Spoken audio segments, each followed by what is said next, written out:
Hey guys, and welcome back to our discussion post. So this one I believe is discussion post number six or seven. I'm not quite sure, but it's on reporting.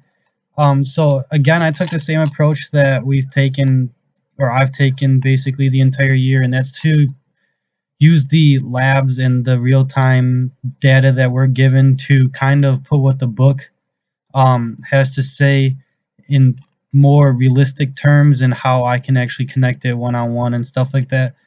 For this one, we basically were able to take any three labs that we were given, because if you did the lab and you did them correctly, you were answering questions about the reports that he wanted us to look up, and there was numerous different reports. I mean, could get reports on the gender of who was viewing your video at the time. You could get reports on the actual view time. You could get unique um, unique views on the video. You could get reports on that. You could literally get a report on basically anything you wanted to, for your website, for your video, for your blog, whatever you have. You could get a report for whatever you need, and that's one thing I think is really cool.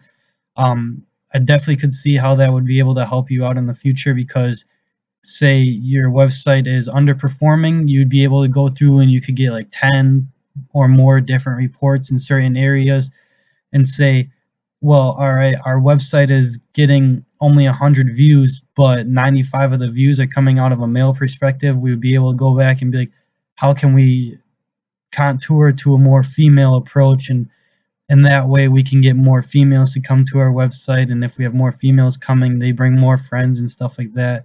And you're really just able to use the reports to your helping. And like with the book, it says there's a bunch of standard different widgets for reports. Like you can get a report on your metrics, you can get a timeline, you can get a geographic map, you could get a report in the style of a table, a pie, or a bar graph. And I'm sure all of them have their different views and stuff like that. For example, if you had wanted to take a look at your worldwide view, you could do a geo map and look at exactly where everybody's coming from, or you could do a pie chart and lay it out and know exactly what percentage of your viewers are coming from where and everything like that. But you can also do real-time reports, and you could do that in the term of like a counter. You could do a timeline also. You could do a map and a table, and like you could throw that directly on your website, and you could be like, wow, you're on the website viewing from Menominee, Wisconsin right now. There's also 10 other people on the website viewing from New York, from Florida, from California, from China, and you could have all that showing to you.